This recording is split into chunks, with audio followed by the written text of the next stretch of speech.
We join our hero on the last leg of his epic journey.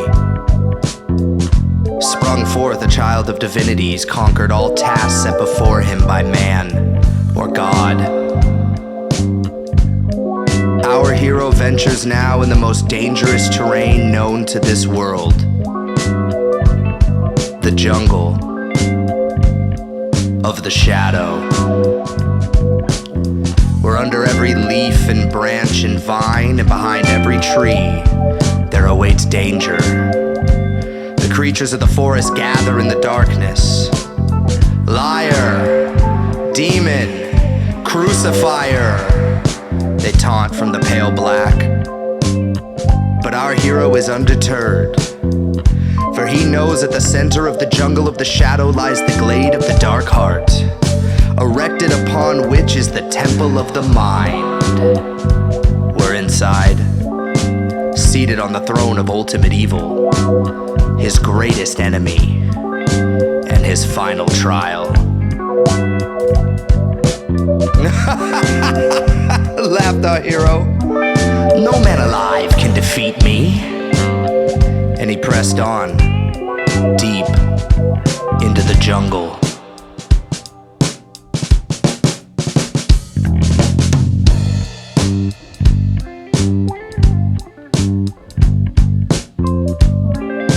Then all at once the tree line broke, and our hero stood in the glade of the dark heart, under the immense weight of its midnight. Suddenly, from the trees, a lioness approaches, glowing in a deep emerald. You must turn back, hero. You know not what you seek in the temple of the mind. The children of the forest gather round. Do you doubt me? Spoke our hero. Am I not he who smite the lattice of time and smote the labyrinth of space, besting man and beast alike to arrive here unscathed and unscratched? The children of the forest began to whisper. The lioness cried, competitor, liberator, mystifier. You must turn back, hero. Nothing awaits you in that temple but death. The children of the forest grew silent. The children of the forest began to weep. But our hero's gaze drifted past the lioness, and not far beyond stood the shadowy silhouette of a temple. Laughed our hero. No man alive can defeat me. And he strode on, confidently, into the darkness.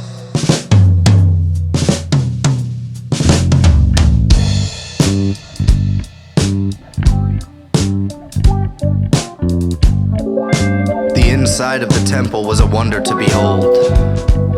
The magic of its architecture, trailing you with electricity only to fade to stone as you would turn your gaze. Our hero moved in silence, the winds of fate softening his every step.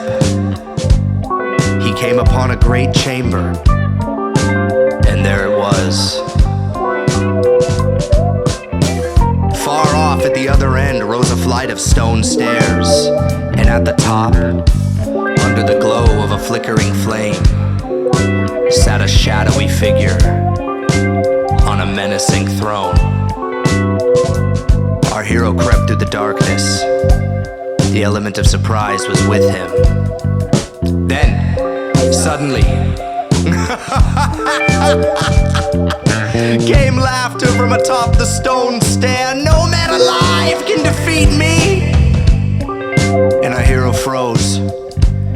His eyes grew wide, and his heart raced. For he saw, clearly, at the far end of the chamber, seated on the throne of ultimate evil, himself.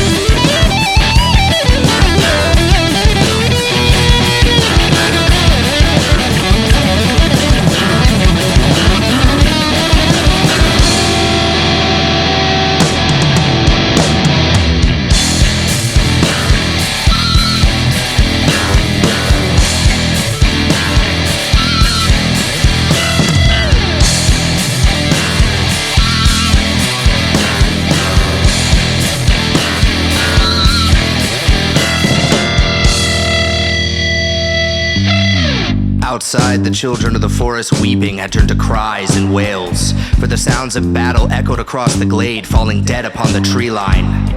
Inside, our hero falls, mortally wounded. Clutching his breast, he kneels upon the temple floor. Blood seeping through his fingers, it begins to pool on the ground. Our hero's mind reeling. No answers come to him. He knows this is the end.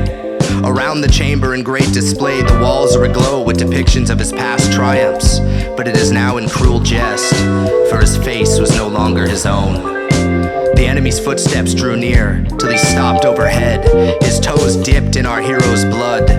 Then, drawing back his sword, he strikes down upon our hero. But with the last of his strength, our hero blocks. The enemy's sword perched inches from his heart. They were face to face now, and the enemy's eyes had grown sinister. Mocked the enemy. No man alive can defeat me. And in this moment, our hero heard his words true for the first time. Letting limp his weapon, the enemy's sword ran deep through our hero's heart. His head lay back, his eyes open. But the enemy's smile was quick to fade. Glancing down at his chest, he saw maroon blood pouring over our hero's hand and hilt. And there, eye to eye, in the temple of the mind, they faded together forever.